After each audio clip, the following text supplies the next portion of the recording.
Tenho uma opinião um pouco radical sobre isso. Eu acredito que assim que como vacinas, que a gente tem que ser responsável pela nossa população. A gente não pode ficar dependendo de vacinas estrangeiras. A gente viu o que aconteceu na pandemia, Sem dúvida. né? Que assim, os mais ricos querem ter para eles primeiro.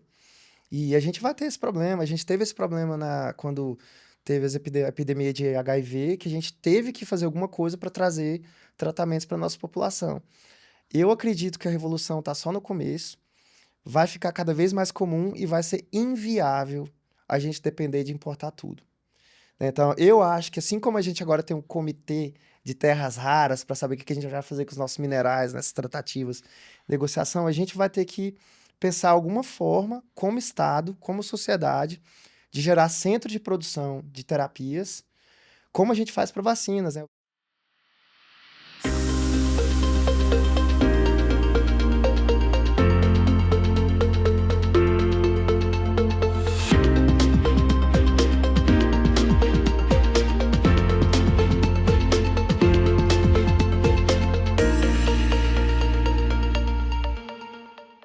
Olá, eu sou Marco Bego, apresentador do canal Inova na Real, e hoje no Inova na Real Pod nós vamos falar da fronteira entre a pesquisa e a medicina. O futuro da medicina pode estar aqui, gente, nessa conversa de hoje.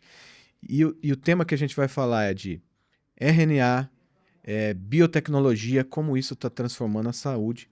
E para falar sobre isso, nós fomos buscar uma pessoa incrível que sabe tudo disso, um pesquisador de renome internacional, Paulo Amaral. Paulo Amaral é professor do INSPER, pesquisador na área de biotecnologia, né? Paulo, obrigado por você ter aceitado o nosso convite, estar aqui hoje. É um prazer te ter aqui. E hoje, Paulo, assim, todo mundo todo mundo já ouviu falar um pouquinho de RNA, né? Quando estava fazendo as vacinas, o pessoal fala, olha, o RNA é a nova tecnologia da vacina e tal. Mas esse mundo é muito maior, né? A gente pode explorar isso de muitas formas, essa genética molecular, né? Como você comentou. Mas antes disso, Paulo, a gente começa para saber quem é o Paulo. Quem é o Paulo Amaral? Como é que o Paulo Amaral, biólogo, hoje professor do INSPER, se você pudesse contar essa historinha pra gente, acho que isso é super motivador pro nosso público para saber como é que uma pessoa de extremo sucesso como você trilhou esse caminho de sucesso, né? Claro, primeiro eu agradeço o convite, Marco, um parceiro, colega e amigo. É um prazer falar aqui com vocês, né? Eu sempre acredito que a gente tem algumas missões como professor, educador e pesquisador. Então, dentro do tripé ensino, pesquisa e divulgação, né? Então, fico feliz em fazer parte desse esforço que vocês fazem de democratizar o conhecimento científico, tecnológico e todos os assuntos relacionados principalmente à saúde, né? Falando um Obrigado. pouquinho da minha trajetória, é estranho ter um biólogo no INSPER, eu vou explicar a situação. Eu sempre quis fazer biologia, eu nasci em Brasília, mas eu cresci no interior de Goiás, numa cidade chamada Lusiânia, com muito contato com a natureza, então vida em fazendas, beira de rio, andando a cavalo, Naquela, quase virou cantor sertanejo. quase. Se bem que eu fui um dos primeiros a ter uma banda de rock na cidade quando eu tinha 13 anos. Pra Então eu fugir? escutava sertanejo escondido dos meus amigos roqueiros, tá? Mas gostava sim.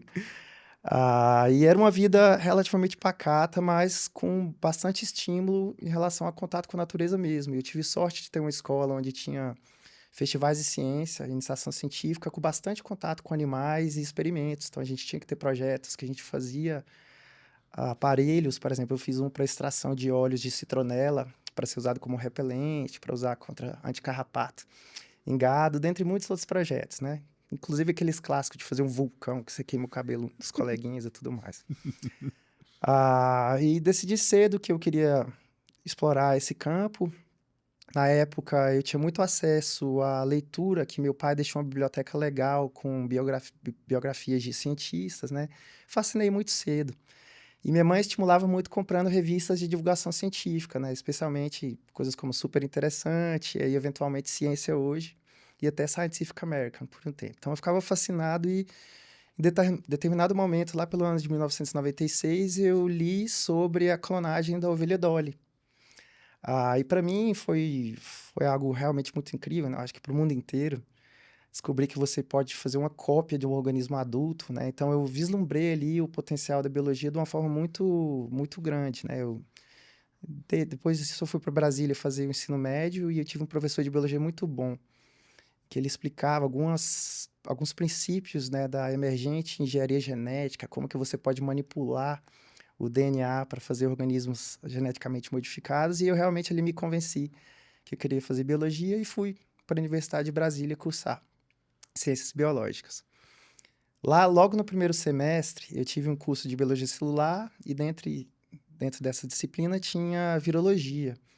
E eu descobri que a maioria dos vírus de relevância, né, especialmente para plantas, mas também para animais e mamíferos, são vírus de RNA. Fiquei fascinado com isso e já pedi para o professor Renato Oliveira para eu fazer iniciação com ele no final do primeiro semestre da graduação e ele me aceitou. Depois eu posso te contar o projeto. Eu tive uma má impressão que ciência é fácil, porque o projeto foi muito bem sucedido. E ao mesmo tempo coincidiu naquele período, isso eu estou falando do ano 2000, que foi publicado o primeiro draft, né, o primeiro rascunho do genoma humano. Isso também foi algo que me marcou bastante, né? Eu lembro que tinha professores muito engajados com pesquisa em DNA e no nosso genoma, que a gente pode conversar. E aconteceram várias coisas ali que me chamaram muita atenção, né? Fica à vontade para me Não, por interromper, porque favor, eu pô, vou... tá ótima a história, por favor. Pô. O que me marcou mais sobre a publicação do nosso genoma, do nosso material genético, é que a grande maioria do nosso DNA a gente tinha quase nenhuma informação sobre, né? Então, a gente entende muito bem da parte do nosso DNA que tem informação para a produção de proteínas, que são os principais constituintes materiais, né? Vamos dizer, o nosso hardware, que compõe o nosso corpo, né? Desde a queratina na nossa pele e cabelo, até os receptores da retina, as enzimas do fígado e tudo mais.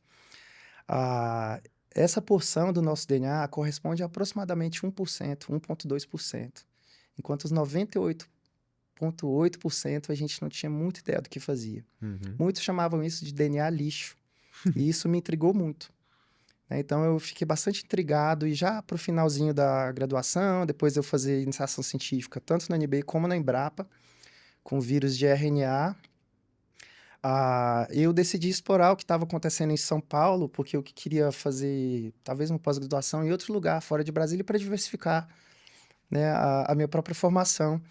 E descobri um grupo aqui na cidade de São Paulo que tinha acabado de descobrir moléculas novas vindo dessas regiões que não codificam proteínas, desse tal DNA lixo.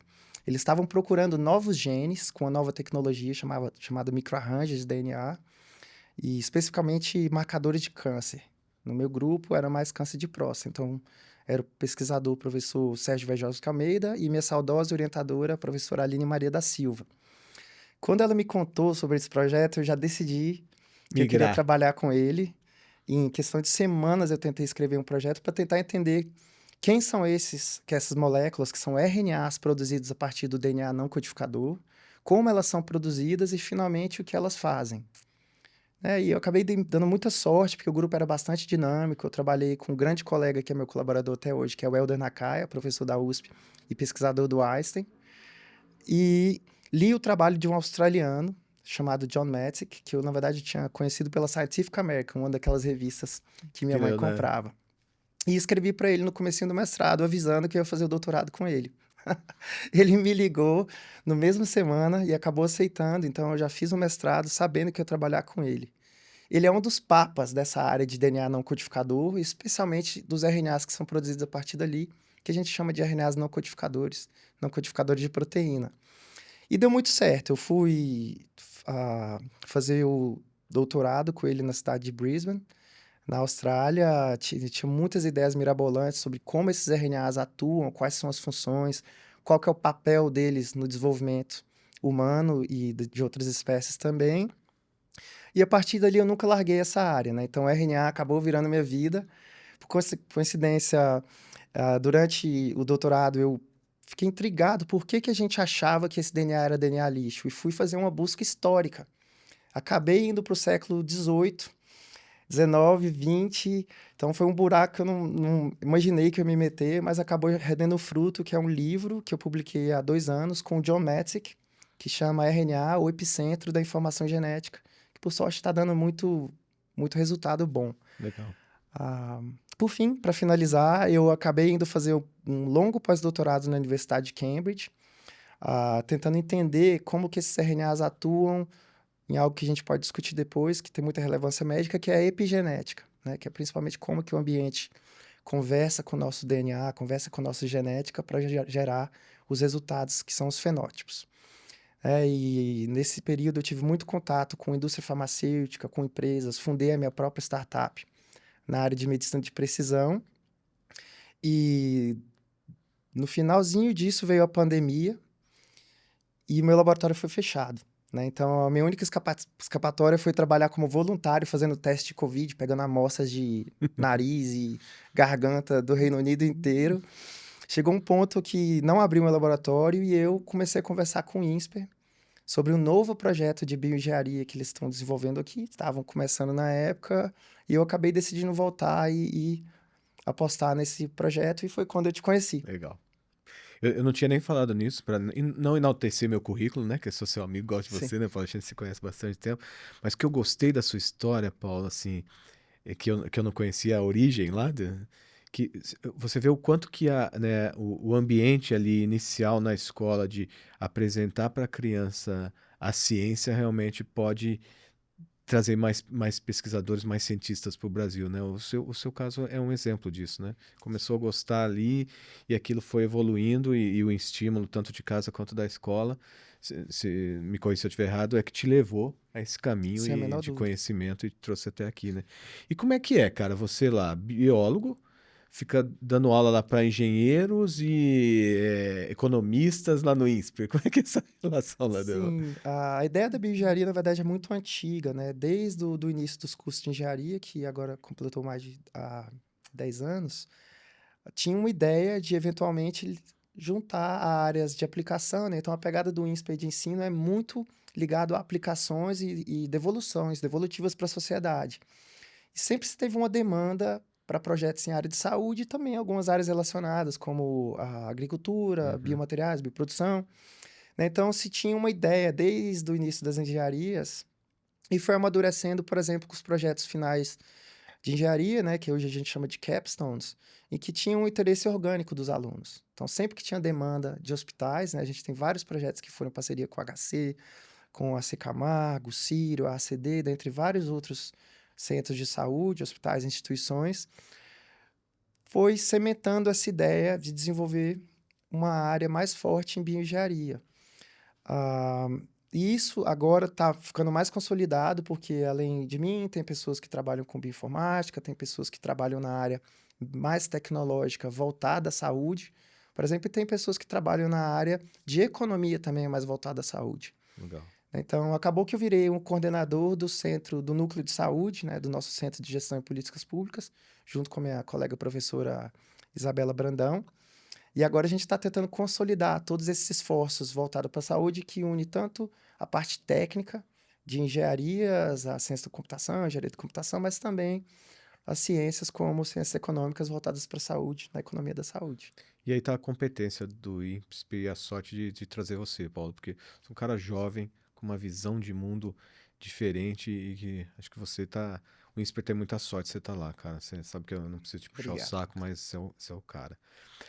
Agora vamos entrar numa coisa que você falou muito aí de DNA, RNA.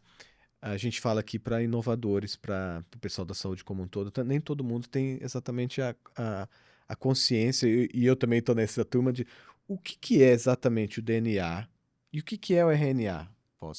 Vamos voltar lá no seu básico, me perdoe por fazer isso. Vamos voltar no básico Prazer. lá para a gente, a partir daí, começar essa discussão do que esse RNA e essa biotecnologia vai transformar. Assim, como é que se diferencia isso? E quando você falou do genoma, você falou assim, o nosso genoma é pouco desconhecido, o nosso Como seres dos humanos, na seres verdade, humanos, né? sim. Conta isso aí para a gente começar dessa equalização de conhecimento, Paulo, para Com prazer, usar o assim. dado professor seu. Mais recentemente só que, assim, como sociedade, a gente ouve mais falar do RNA, principalmente por causa das vacinas de RNA mensageiro, né? Que é uma história que eu acho fantástica, que a gente usou uma molécula de RNA, foi a vacina de RNA mensageiro, que é a vacina, para combater um vírus de RNA, que é o SARS-CoV-2, que é um vírus de RNA também. Fogo amigo. A gente usou a ferramenta apropriada, eu acredito, né? Mas a gente era muito mais familiarizado com o DNA, né? Então, você fala assim, esse é o DNA da empresa, esse está no meu DNA. Uhum. Então, o DNA, exatamente em 1953, foi reconhecida mesmo como uma molécula que carrega a hereditariedade, né? Que carrega as informações de gerações para gerações. E tomou o trono, na verdade, das proteínas, que eu vou falar sobre elas também um pouco mais, que era quem se acreditava que carregava informação genética. Na verdade, o experimento original que demonstrou que, na verdade, era o DNA já é na década de 40, um experimento famoso de dois pesquisadores chamados Avery e MacLeod. Depois, em 52, teve uma confirmação ortogonal também por outros dois pesquisadores, Hash e Chase. E aí, finalmente, em 1953, Watson e Crick publicaram a famosa dupla fita de DNA, né, que é essa hélice, em que duas fitas correm de forma antiparalela e mostrou imediatamente como que a informação é propagada. Então, você simplesmente tem essas duas fitas, você separa cada uma delas e copia. E assim você tem duas cópias que você pode passar para novas células ou para o esperma ou o óvulo para passar para as próximas gerações. Então, foi uma grande revolução no nosso entendimento, que é pela primeira vez a gente entendeu um mecanismo de como que a informação é passada de mãe e pai para filhos. Divide no meio ali e metade. Cada um vai para um lado, exatamente, né? Tem umas Claro. recomendações que geram diversidades, mas enfim, é bem por aí. E a gente já sabia que tinha uma relação muito forte entre a informação genética que a gente carrega e as proteínas que a gente produz. Por exemplo, que vai levar a um olho de certa cor, um cabelo de certa cor, isso tudo está nas proteínas codificadas nessa informação genética. Então, imagina como é algo interessante mesmo, né? Se você imaginar que todos nós, um dia fomos uma célula, né? Que é originada da fusão do espermatozoide com um óvulo. E a partir dessa única célula, a gente consegue gerar um corpo que consegue falar, rir, sorrir, chorar, com mais ou menos 30 trilhões de células. Então, são muitas divisões celulares, né? E em cada uma dessas células você tem que manifestar uma característica ligeiramente diferente, às vezes muito diferentes. Por exemplo, um neurônio comparado com uma célula da pele, ou uma célula do rim, do intestino, enfim. Então, a forma que isso se manifesta a gente chama de expressão gênica, ou expressão genética. É como aquele material é manifesto. E a gente sabia muito bem, especialmente por experimentos médicos, que tinha relação entre informação genética e proteínas. Então, tem algumas doenças, como albinismo, que é uma doença hereditária, que é passada de geração em geração, em que você tem a ausência de uma proteína, no caso a melanina, que faz o pigmento da pele.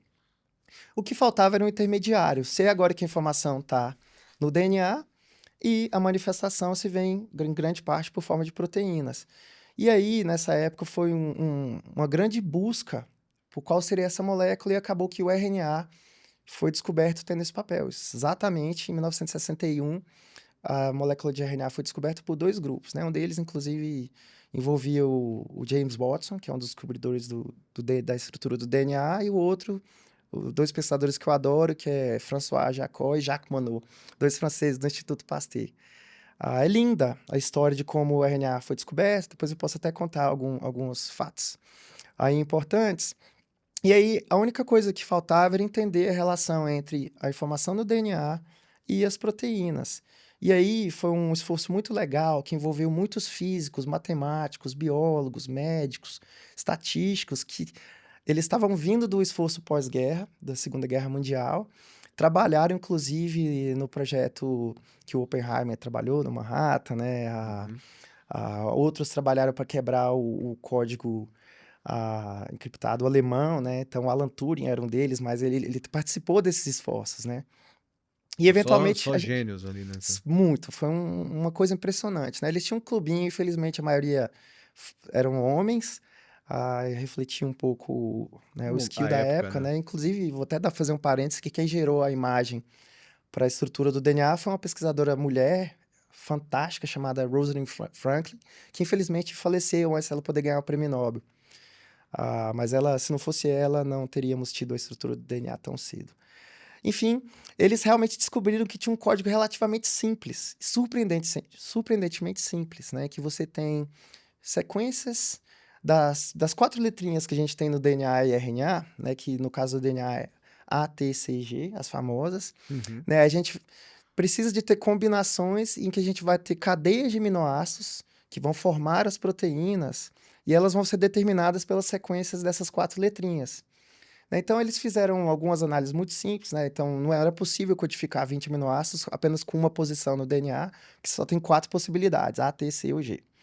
Né? Com 2 também não é suficiente, porque você eleva 4 ao quadrado para 2 posições, você teria apenas 16 16. combinações possíveis. Na terceira, já ao cubo, você teria 64. E aconteceu o que é isso? A gente codifica cada aminoácido em 3 letrinhas e a gente tem um código redundante.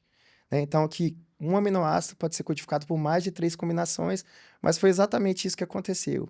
Então, ali eu posso dizer que foi o surgimento da bioinformática, que a gente começou a entender a biologia como ciências da informação, ciências de dado. Então, tem uma regrinha que eu sei onde começa, eu sei o que tem que estar no meio para você ter a composição dos aminoácidos e tem onde termina também. Então, hoje em dia, se você me der uma sequência de DNA, eu posso prever onde estarão as proteínas, né? Então, isso foi uma coisa muito legal que a gente pode trabalhar mais em cima. Mas nesse período ficou consolidado que o RNA é o intermediário entre o DNA e a proteína. Né? Então, por exemplo, das nossas células, o nosso DNA está dentro do núcleo celular. O RNA é produzido dentro do núcleo a partir do molde do DNA, é um processo chamado transcrição, para você ver como é a ciência da informação mesmo, né? Como se fosse transcrever um texto. E aí ele é transportado para o citoplasma, onde ele é traduzido também, usando o termo da linguística, em sequências de aminoácidos, que são as proteínas. E aí vai criando. Isso, e tá aí a origem da vacina do RNA mensageiro. Uma hora que a gente descobriu qual que é o genoma, né, que é o genoma significa simplesmente qual que é a composição genética daquele organismo. No nosso caso, no nosso DNA, no caso do coronavírus, é um genoma de RNA. O Paulo, você comentou até no início da sua fala que o DNA e o ambiente, né? Você deu até um nome, Epigenética. epigenética. Como é que é essa? O ambiente pode modificar o DNA ou o que ele produz de informação da sequência? Indiretamente, ele pode modificar o DNA. Na verdade, se a gente for entrar complicado, ele também pode modificar diretamente, especialmente em outros organismos que não a gente. Mas o nosso DNA, ele é como se fosse a informação fixa, que a gente passa de geração em geração. Por né? isso a dúvida, né? Isso. Então, a gente tem um mecanismo de geração de diversidade, né, de moléculas de DNA na nossa liagem germinativa, que é o esperma, e também acontece nos óvulos. Mas essa informação, quando ela é passada, a gente acredita que ela é fixa. Então, isso tem algumas controvérsias, mas que todas as células do nosso corpo têm o mesmo DNA. Né? Algumas células, obviamente, não têm, como o sistema imune, a gente tem vários processos ali de recombinação e shuffling para gerar diversidade de anticorpos, receptores. Mas tem gente que acredita que até no cérebro a gente tem processos parecidos que mudam a forma como a gente armazena a memória e outros assuntos paralelos. Mas consenso é que todas as células têm o mesmo DNA, o que muda em cada célula é quais partes desse DNA vão ser expressos, vão ser manifestos. Então, Entendi. como eu falei, o gene que codifica um receptor da retina para a luz, ele não vai ser produzido no fígado e nenhuma enzima do fígado vai ser produzida na retina. Então, uma parte do DNA é manifesta em algumas células e outras partes em outras células. A forma como isso se dá é relacionado a como o nosso DNA é empacotado dentro de cada célula e como que ele é exposto para ele estar sendo utilizado ou não utilizado.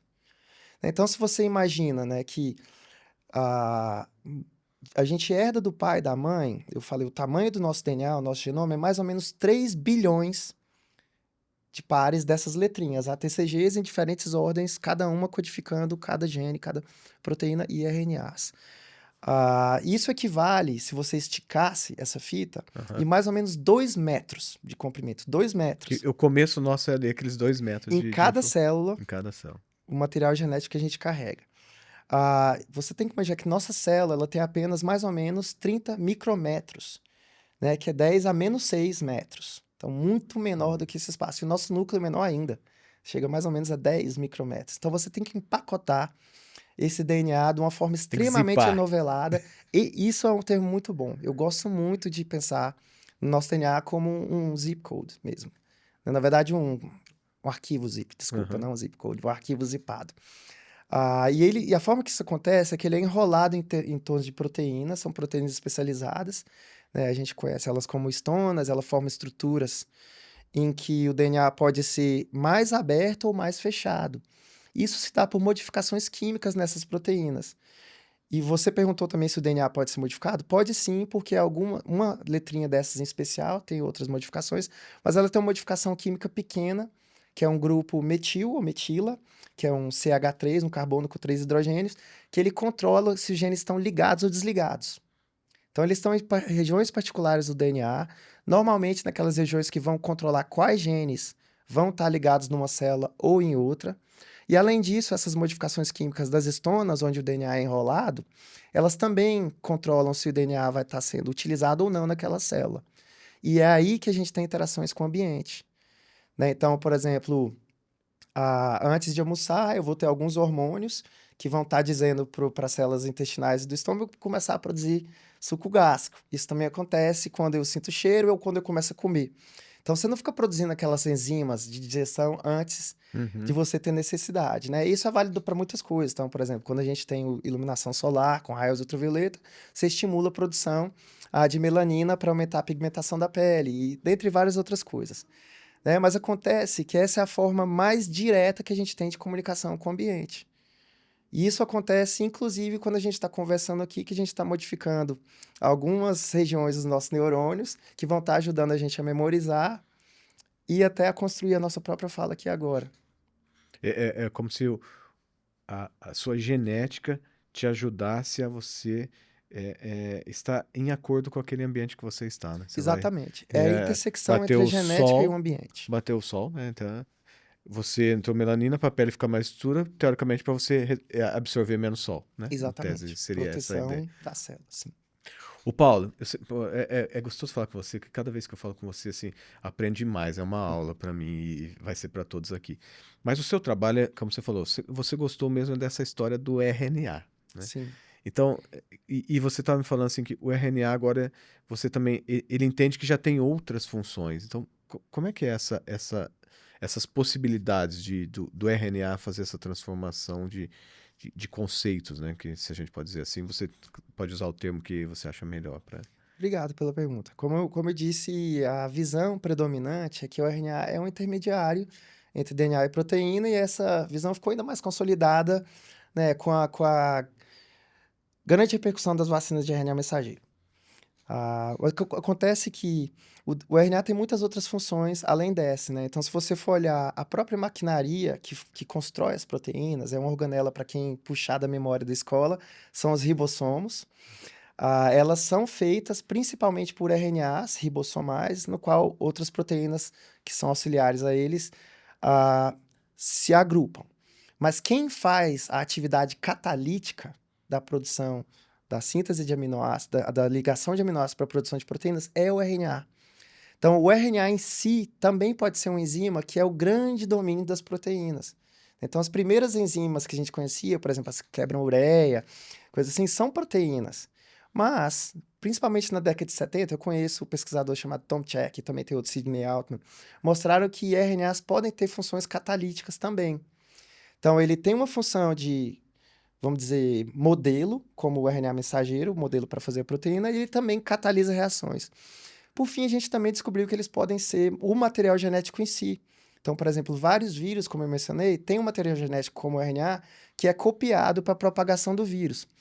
Então, o RNA tem ao mesmo tempo a função de informação, transmissão de informação, como nos vírus, tem a função de intermediário para a produção de proteínas e também a função de molécula catalítica.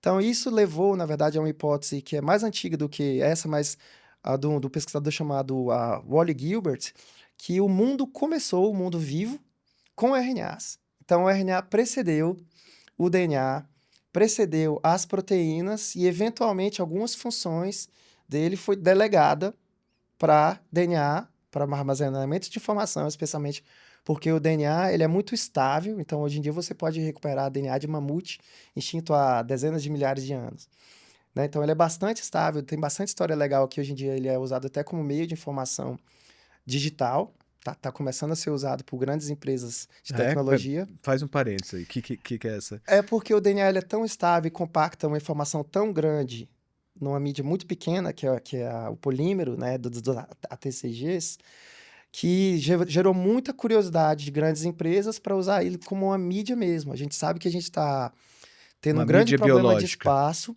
né, de discos rígidos e mídias de armazenamento. A gente gasta bastante energia e espaço tentando armazenar. Imagina a quantidade de vídeos que a gente tem hoje, como Nossa, esse vai nascendo gastar. data center para todo lado, né? Exatamente, né? E não só isso, mas hoje em dia, com tanto de dados sendo gerados em todas as indústrias, né? Na minha também, né? O sequenciamento Sem de dúvida. DNA está gerando uma grande quantidade de imagens médicas, né? Então, a ideia é usar a mesma forma ou formas parecidas que a gente usa para armazenar informação para construir você e eu. Imagina quantas decisões são precisas para Sem codificar um dúvida. organismo de 30 trilhões de células, A 86 exponencialidade que é bilhões de isso, né? neurônios ah, no código No- zip. Então, tem-se testado formas agora de sintetizar DNA em larga escala, onde você pode codificar informações, armazenar temperatura ambiente ou numa geladaria qualquer, e depois, quando você precisar, você tem uma fase de leitura que você recupera aquela informação. Tem um Legal. grupo em São Paulo trabalhando com isso no IPT, muito bacana, conheço o pessoal que trabalha lá. Tchau, oi André. Então, mas quem está trabalhando nisso também é a Microsoft, tem grupos de pesquisa trabalhando nisso, e na verdade grandes grupos de tecnologia estão trabalhando nisso também. Legal. Desculpa Fecha cortar o teu parênteses. raciocínio do Não, RNA. tudo bem. Com essa ideia de todos nós, todos os seres vivos que existem, terem um original em comum, que são moléculas de RNA que estavam na Terra quando a Terra esfriou, né? Ou talvez veio de outro planeta. Tem uma história boa, se você quiser falar Para você que vê. sobre Fique isso. à vontade. O papo tá ótimo. Fica à Ah, vontade. que originou toda a vida que a gente conhece, né? Então, a gente sabe, tem muitos estudos que mostram que o RNA em si, in vitro, no laboratório, tem a capacidade de se autocopiar, tem a capacidade de evoluir e ser selecionadas moléculas mais eficientes.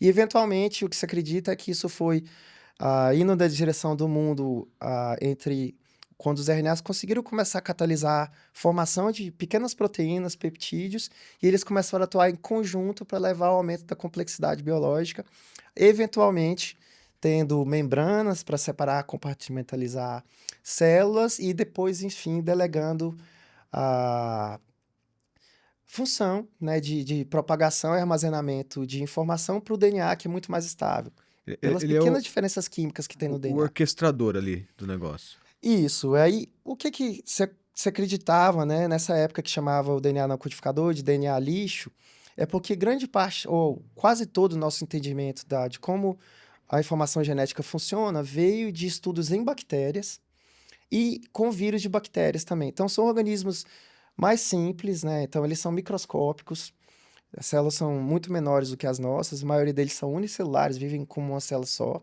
apesar de alguns poderem se associar, mas enfim, não tem núcleo, então o DNA fica ali soltinho no citosol da bactéria, e ali você tem, a maioria do DNA tem informação para produção de proteínas, e é quase Uhum. simultâneo. O DNA é transcrito em RNA, que quase simultaneamente é traduzido em proteínas.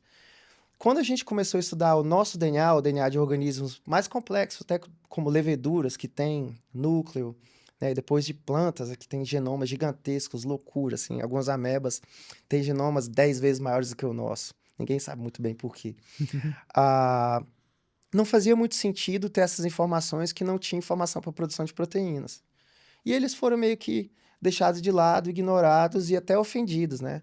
Alguns chamavam de DNA ignorante, DNA egoísta, né? Isso vem do Richard Dawkins, do gene egoísta. Ah, e quando a gente sequenciou o genoma humano, quando eu falei, a gente viu que a grande maioria do nosso DNA não tem informação para codificação de proteínas. E pior, como a gente sequenciou o genoma de muitas outras espécies, quando a gente compara o nosso genoma, com o genoma de um verme nematóide, que tem apenas 1.000 células, basicamente ali um sistema nervoso primitivo, né, um tecido epitelial, músculos, um intestino, célula reprodutora e acabou. A gente tem mais ou menos o mesmo número de genes que codificam proteínas, em torno de 20 mil, um pouquinho menos. É, enquanto o que realmente difere é essa parte não codificadora. Então, se a gente se comparar, por exemplo, agora vamos pegar bem mais perto, com o camundongo ou rato, os nossos genes são muito parecidos, são quase idênticos. Com o chimpanzé, pouquíssimas diferenças em termos dos genes que codificam proteínas. As grandes diferenças estão nas regiões que não codificam proteínas, que a gente agora acredita que tem funções regulatórias muito importantes, né? Ao mesmo tempo que estava se publicando as sequências dos genomas, começaram a ter estudos buscando quais que são as regiões que são importantes, ou seja, onde tem os genes. Em vez da gente achar mais proteínas, por exemplo, se estimava que a gente teria uns 100 mil genes. Quando saiu o resultado do genoma humano, foi o ego, como é que a gente fala? Foi Murcho, né? destruído Foi ali. murcho, é. Porque a gente viu, Expectativa e a gente realidade. achou que, poxa, a gente parece que só tem 30 mil, desde então o número vem diminuindo, né? Então agora está mais ou menos igual desse verme nematóide com 1.000 células. Então onde que estaria, né, a informação que faz o ser humano diferente no chimpanzé, ou diferente no camundongo? E fazendo essas buscas, a gente descobriu que RNAs são produzidos por quase todo o genoma, especialmente essa região que não codifica proteínas. Então são RNAs que não vão ser traduzidos em proteínas, mas o que que eles estão fazendo? Né? É sobre isso que eu tenho me dedicado nos últimos 20 anos e tem muita história para contar. E aí você você até falou o nome, assim, o RNA regulatório. Então, a ideia é que ele regule essas traduções, assim, do que é essa criação diferenciada, né? Isso. A analogia que eu gosto de fazer, na verdade, eu roubo ela do meu orientador de doutorado, né, que é o John Mattick, que estava nessa área desde 1993, né, na época pregando no deserto, e agora finalmente ele tem um Tem pouquinho mais de seguidores. repercussão, sim. Ah, que é comparar, vamos dizer assim, sistemas analógicos com sistemas digitais, né? Ele compara o que que mudou, assim, vamos dizer, de um monomotor, um teco-teco, para um... Eu não ia usar Boeing, mas eu vou usar Embraer, tá? Para um grande avião tecnológico. As partes, em geral, são muito parecidas. Óbvio que os materiais avançaram, né? Mas um dos principais é realmente como que você controla para você ter segurança de voo, autonomia de voo. Hoje em dia, muita coisa é extremamente automática. Até aviões que, teoricamente, eles não poderiam nem voar, né? Exatamente. E eu até fiquei chocado, até com carro é assim, que tem alguns carros que os sistemas de controle são mais sofisticados do que o de aviões.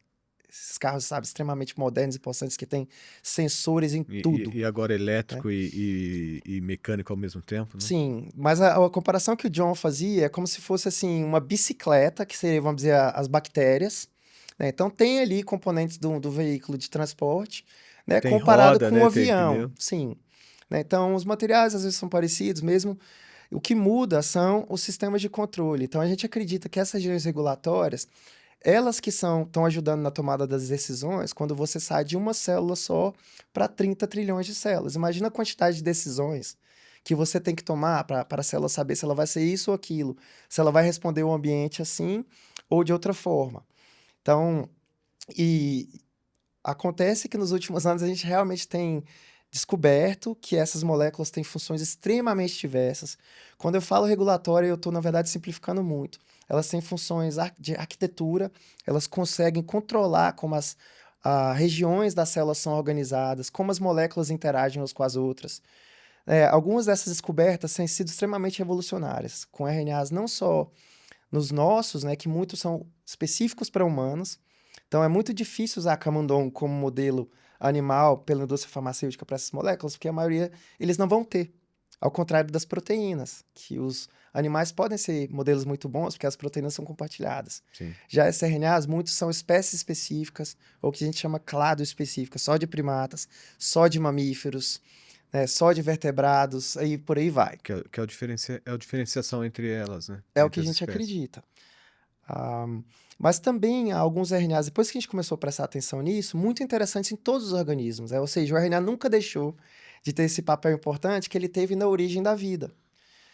Se você for olhar para bactérias, tem RNAs incríveis, né? Então, você já deve ter ouvido falar dessa tecnologia fantástica de edição, né? E manipulação da informação genética usando o CRISPR, que é uma metodologia que levou duas pesquisadoras a ganhar o prêmio Nobel, onde eu posso cortar e colar praticamente qualquer pedaço de DNA, né, que gera questões éticas incríveis, mas além disso, está gerando curas para doenças até pouco impensáveis, né? Então, Vai lá, tira a parte que vai dar problema e conserta. e conserta. Né? Então, por exemplo, a anemia falciforme, que é uma doença causada por uma das letrinhas dos 3 bilhões, né? Uma letrinha no gene que codifica a hemoglobina B, que leva as nossas células vermelhas, né, as hemácias, a formarem um formatinho de foice, é por causa de uma mutação que leva à alteração de um aminoácido nessa proteína, e agora eu posso consertar, tirando da medula óssea de pacientes, e colocar de volta e a pessoa vai ter as hemácias normais.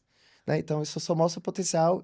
E quem que é a molécula que guia isso? Você pode dar um chute? O, o RNA. O RNA. O E RNA aí, guia. Paula, já que você citou nisso, assim, vamos agora traduzir tudo isso.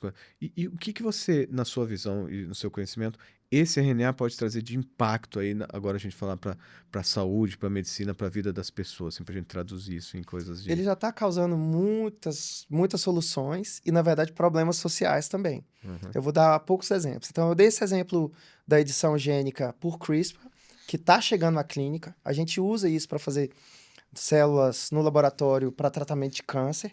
Então, por exemplo, propriedade intelectual é uma grande coisa nisso, a gente paga muito caro para usar essas tecnologias para fazer células engenheiradas, né? Dentre as grandes descobertas nesse campo do RNA que foram feitas, as primeiras na década de 90 que tiveram aplicações, é um sistema chamado RNA de interferência, que também levou a um prêmio Nobel para dois pesquisadores, que você pode direcionar RNAs para qualquer outro RNA que você queira e levar à destruição dele, como um míssil teleguiado. Então, ele funciona parecido como o DNA funciona. Eu não falei que são duas fitas? Então, uma fita tem informação para copiar a outra, que você tem uma regrinha muito básica e muito legal. Você tem uma regra que sempre, no caso do DNA, uma molécula, um A pareia com T, enquanto um C vai parear com G. Então, você E aí vai pode... brincando ali. Isso, e você copia assim. Então, quando você separa, você sabe que esse C vai ser o molde para um G, enquanto o G vai ser molde para um C, e aí você vai na cadeia inteira. O RNA também funciona assim, que a gente chama, ele pode parear com o DNA, pode parear com o RNA de uma forma muito específica, que eu posso desenhar no laptop em questão de minutos, né? E desenhar moléculas para ir destruírem qualquer molécula. Então, se tem uma molécula que está causando uma doença, eu posso desenvolver um desses mísseis teleguiados para ir lá e destruir. E tem grandes empresas fazendo isso, né? Uma das pioneiras é uma empresa chamada Alnylam, que levou muito tempo para eles desenvolverem um medicamento de RNA, mas agora várias outras empresas estão fazendo isso, inclusive as grandes farmacêuticas. Então, isso já mudou totalmente o landscape, né, o cenário das indústrias farmacêuticas. Elas estão adotando moléculas de RNA por causa dessa versatilidade. Você deve estar acompanhando alguns casos de judicialização de terapias no nosso sistema de saúde. Porque algumas terapias são tão caras a ponto de custar, lembra que a gente conversou sobre Uhum. 7 milhões de reais. Essas são tecnologias de RNA.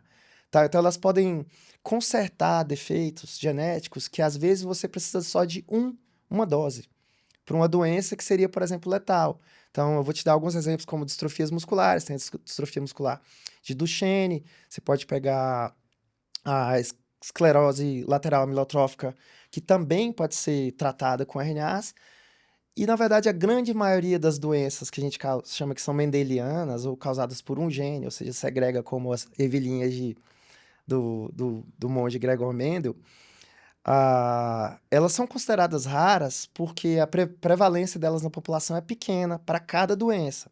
Algumas são mais comuns em algumas comunidades, né? Que às vezes são comunidades um pouquinho mais fechadinhas, Fechado.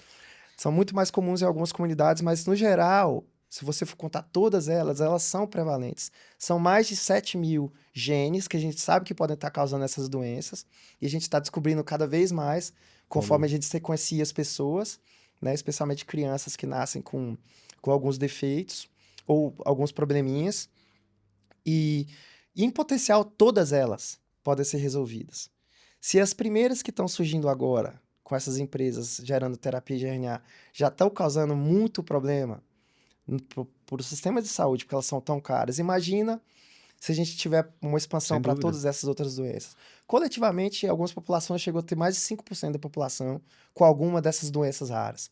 Então, é um problema de saúde público grande que só vai piorar se a gente não tiver soluções econômicas e sociais. E isso está só no começo, tá? E, Paulo, por exemplo, aí você criou teoricamente, o remédio que ele vai lá e resolve exatamente o problema daquela disfunção que causou aquela doença.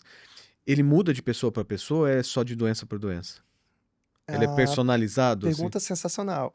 Pode mudar, sim, de pessoas para pessoas, porque você pode ter diferentes mutações no mesmo gene causando a doença, A mesma doença. a mesma doença, sim.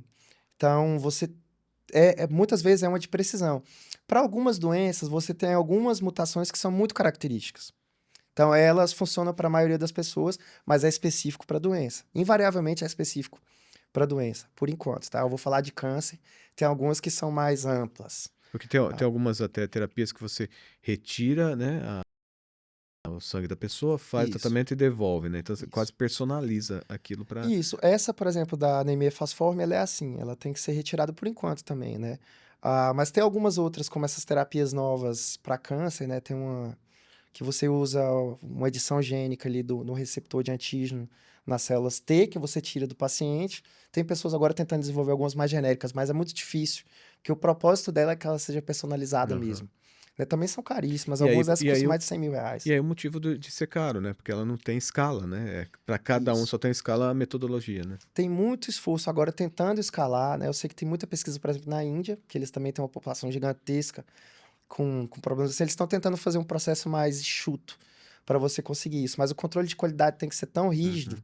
que é muito difícil você baratear, né? Então, por exemplo, o SUS já está adotando algumas dessas terapias para pacientes muito bem selecionados, então crianças, na maioria das vezes, que estão na idade certa, que dá para reverter o progresso da doença. E normalmente no sistema que eu estou achando muito interessante, que é de compartilhamento de risco com a indústria farmacêutica. Então, o pagamento total só vai ser feito se tiver Des- progressos específicos E o desfecho positivo lá e no fim. desfechos positivos, exatamente. Então, eu acho o modelo interessante. Na Ah, verdade, eu acho que é o início de uma forma talvez inteligente. Talvez vai precisar de consórcios, porque ainda é um campo um pouquinho pulverizado. Tem algumas empresas com diferentes terapias para diferentes doenças. Então, eu não sei como a gente vai resolver isso. Eu tenho conversado com isso com minhas amigas do INSPER, de economia. É um problema muito sério, sem porque dúvida. às vezes, como a gente conversou, é um orçamento maior do que de alguns municípios para tratar uma criança. Mas vai dizer isso para os pais das crianças, sabendo que é Como é uma que, doença reversível. como é que toma essa decisão, né? Exatamente. Mas você acha, Paulo, assim, desculpa te colocar numa situação difícil, me parece, e me corrija se eu estiver falando alguma besteira muito grande, que nós estamos no começo dessa curva. Então, isso também tende como você falou, a encontrarmos novos modelos, nova forma de modelagem de negócio, modelagem da própria característica para construir, né, esse processo como um todo. Você acha que isso ainda vai mudar muito, assim, até para isso, e isso se torne realmente, de repente, uma coisa corriqueira ali, que vai ser a nova forma de se tomar a medicação, né? Eu espero que sim. Eu tenho uma opinião um pouco radical sobre isso. Eu acredito que assim que como vacinas, que a gente tem que ser responsável pela nossa população. A gente não pode ficar dependendo de vacinas estrangeiras. A gente viu o que aconteceu na Sem pandemia, dúvida. né? Que assim, os mais ricos querem ter para eles primeiro. E a gente vai ter esse problema. A gente teve esse problema quando teve a epidemia de HIV, que a gente teve que fazer alguma coisa para trazer tratamentos para nossa população. Eu acredito que a revolução está só no começo, vai ficar cada vez mais comum e vai ser inviável a gente depender de importar tudo. Né? Então, eu acho que assim como a gente agora tem um comitê de terras raras para saber o que a gente vai fazer com os nossos minerais nessas tratativas, negociação, a gente vai ter que pensar alguma forma, como Estado, como sociedade, de gerar centro de produção de terapias, como a gente faz para vacinas. Né? Eu visitei recentemente agora o Butantan para ver o novo Biotério, muito legal. Eles estão fazendo também o centro de vacina de RNA. Lá eu tive a sorte de entrar antes de começar a produção, porque senão eu não poderia ver o laboratório, Segredo né? industrial, né? Não só isso, mas pelos critérios de limpeza e qualidade, né? Então eu não poderia ver os equipamentos de perto.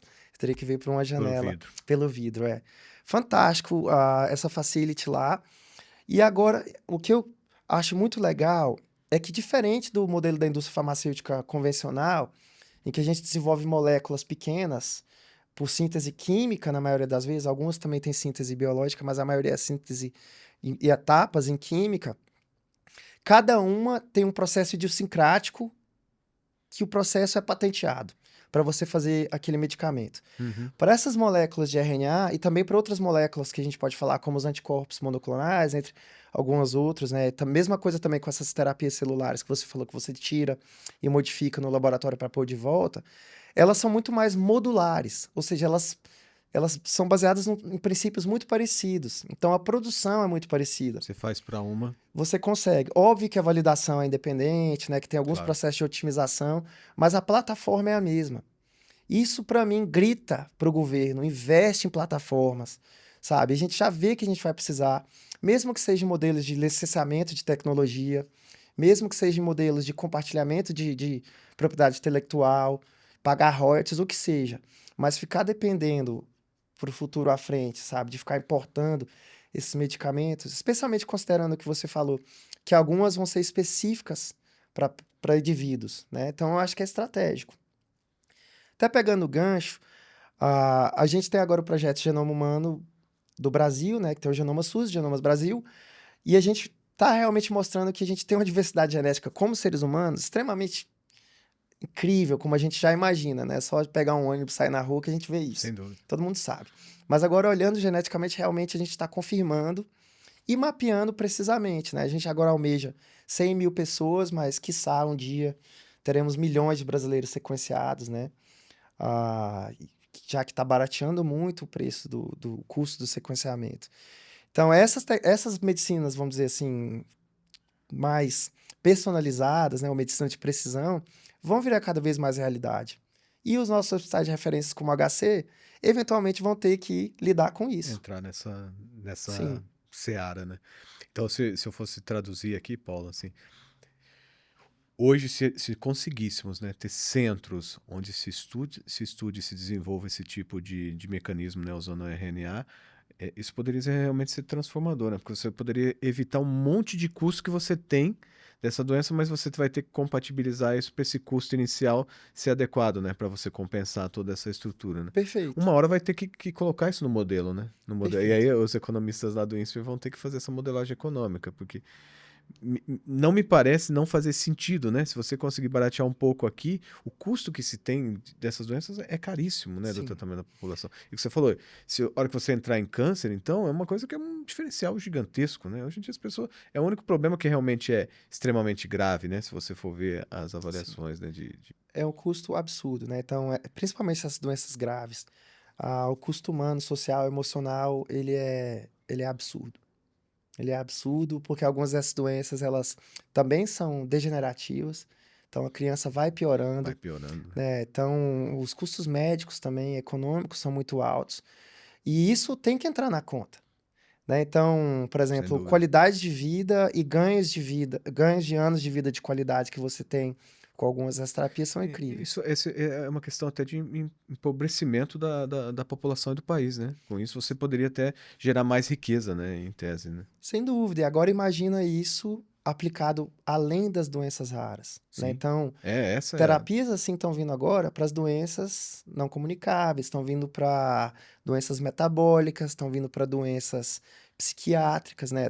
Talvez não seja o melhor exemplo, porque é uma doença monogênica, mas, por exemplo, eu mencionei naquela outra conversa que a gente teve, da doença de Huntington, que é uma doença extremamente séria, extremamente triste, né? Leva à morte lenta e muito dolorida dos pacientes. Teve uma terapia que saiu há poucas semanas, com grandes resultados nos ensaios clínicos iniciais, que vai melhorar a qualidade de vida de muita gente. Isso é uma das doenças, né? Agora imagina isso aplicado para doenças do fígado, para doenças pulmonares, para doenças cardíacas, né? O tanto que a gente pode chegar. Então, um exemplo que eu gosto de dar é uma empresa dos amigos meus aqui em São Paulo, que inclusive está sendo incubada na USP agora, que chama MiScience. Então, meus amigos Lucas, a Will e Milena estão trabalhando para gerar moléculas de RNA pequena para manipular a quantidade de músculo, no caso, aumentar para pessoas em tratamento de câncer, por exemplo, que tem caquexia, ou até mesmo para o envelhecimento, onde a gente perde sem naturalmente a dúvida. massa muscular, né? Então, eles identificaram os alvos, estão com resultados fantásticos, pré-clínicos, e camundongo, que você aumenta a massa muscular em 30%, Você vai destruir as coisas academias. absurdas. Ou colocar junto, Ou né? colocar Buscar junto. patrocínio das academias, né? Exatamente. Enfim, mas isso são exemplos de algo que agora está ficando comum para a indústria farmacêutica tradicional trabalhar, né? Eu dei o exemplo de anticorpos monoclonais, que hoje em dia são as drogas mais lucrativas e rentáveis para a indústria farmacêutica, e eu não duvido que o RNA, num futuro não tão distante, vai passar os Não anticorpos. tenho dúvida. Ô Paulo, antes de a gente tá caminhando aqui pro fim, mas você me desculpa, eu não poderia te perguntar isso pelo conhecimento que você tem. Esse RNA que foi usado nas vacinas, né? E teve muita controvérsia, falou muito disso, assim, que, pô, isso, ele poderia ter sido lá por vírus, mas ele poderia afetar um monte de outra coisa que tá gerando. Na sua visão, e eu sei que isso é extremamente difícil, porque são discussões, às vezes até muito ideológicas, isso tem alguma procedência de você achar que realmente poderia ter erros ali nessa construção da vacina, que esse RNA poderia criar outros problemas maiores que não destruir o vírus? Não. A preocupação que eu tinha antes, no início, não é essa mesma que foi espalhada por certa parte do público, né? Então, no começo, dá para entender a resistência, porque foi a primeira vez de fato que uma vacina de RNA foi usada em larga escala, né? As pessoas não entendiam muito bem o conceito de RNA mensageiro. Então, Muita várias. desinformação, né? Isso, dentre as controvérsias que misturaram política e outras coisas, né? Mas um dos medos iniciais era que essa injeção da vacina de RNA poderia alterar o material genético permanentemente. Isso, infelizmente, vem da falta de compreensão, e por isso que é bom, às vezes, a gente ter essas conversas com o público para desmistificar algumas coisas, né? Então, o RNA ele é útil justamente para ele ser essa molécula que a gente chama frágil, lábil, né? Então, ela tem uma meia-vida curta, né? O DNA não, ele é bastante estável. Então, por exemplo, para as terapias gênicas, em que você altera o DNA, o controle de qualidade é extremamente bem feito e rigoroso. Para o RNA, também, mas ele não tem o perigo, o risco de se incorporar como material genético, porque ele vai ser eliminado. Então, o que a gente está fazendo ali? Simplesmente a gente está colocando o que seria o intermediário natural para a produção da proteína do vírus, que no caso é o material da vacina, né, que é a IFA, que normalmente você pega uma proteína da superfície do vírus. No caso do coronavírus, uma proteína chamada S, mas é de spike, em que você tem ali o código para tradução da proteína S no RNA mensageiro. Então, você simplesmente dá um RNA que as nossas células lidam a cada nanosegundo. Nesse instante, você está traduzindo um monte de RNAs e sintetizando mais outro monte.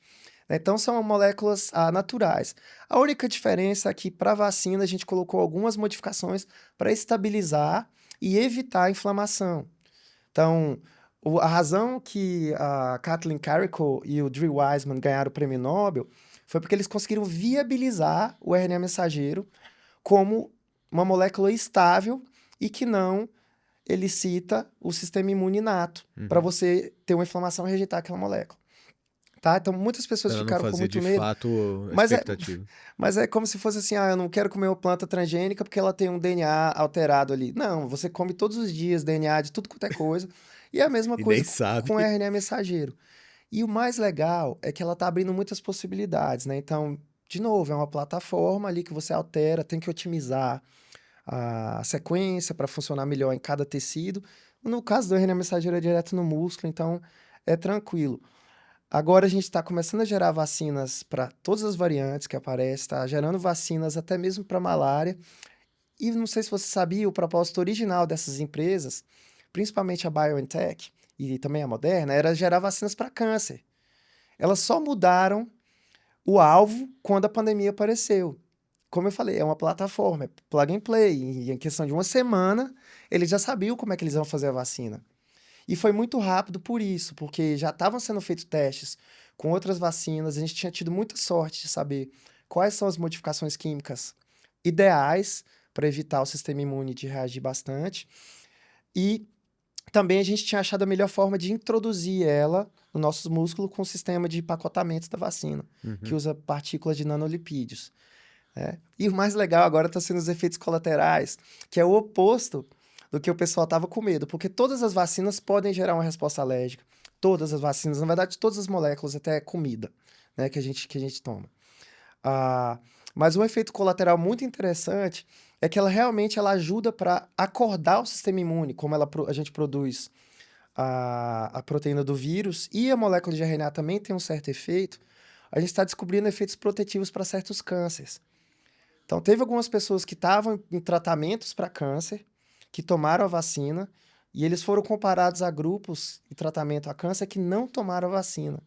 E esse grupo que tomou as vacinas, isso está bem ainda no começo dos estudos, Claro. mas tem já 2 artigos muito bons. Então, responderam muito melhor ao tratamento de câncer. Eles estão tendo uma sobrevida maior. Porque o sistema ficou mais esperto ali, mais ágil. Exatamente, ele ajudou o sistema imune a combater o câncer também. Né? Então, isso é muito interessante. Assim, eu não vou negar, e é imprudente e, na verdade, desnecessário, que tem sim alguns efeitos colaterais, mas comparado, por exemplo, com a infecção em si, não chega nem perto. Os Né? Então, benefícios são... assim, o princípio, né, do não causar dano foi seguido sim. Né? Então, os testes, beleza, foram, vamos dizer, agilizados, porque simplesmente estavam morrendo centenas de milhares de pessoas. Né? Então, é bem justificável e não foi cego. Né? Que a gente já tinha evidências muito boas e acabou que as vacinas de RNA abriram portas que agora, próximo alvo, câncer. Paulo, nós vamos ter que fazer uma sequência desses podcasts, porque tem muito assunto e assuntos super interessantes. A gente já chegou a 1 hora de conversa aqui, a gente não começou, não contamos nem aquilo que a gente queria contar no início Pois do é, eu papo também aqui. queria falar do status da pesquisa no Brasil, da influência que a IA está trazendo agora para a área molecular, né, para descoberta de novas moléculas. Pô, nós vamos ter que marcar outro, Paulo. Ter que te exigir mais um pouquinho do seu tempo aí pra gente marcar outra conversa dessa, porque foi incrível hoje, cara. Acho que o conhecimento de uma área que é super difícil de explicar, né? Super difícil de explicar. E como você comentou aqui no fim, com ganhos que a gente hoje está começando a entender, mas acho que está muito no princípio ainda, né? Do benefício que isso pode trazer, essa parte de, como você falou, biologia genética? Genética molecular Genética como um molecular. todo, e isso que a gente nem falou das outras áreas, né? Por exemplo, a agricultura, o impacto que isso está tendo, manipulação de plantas para absorção de carbono, Ah, a Paulo, não vai ter produção de jeito. biofármacos em geral, né? A gente vai ficar devendo lá pro INSPER para te trazer de novo aqui.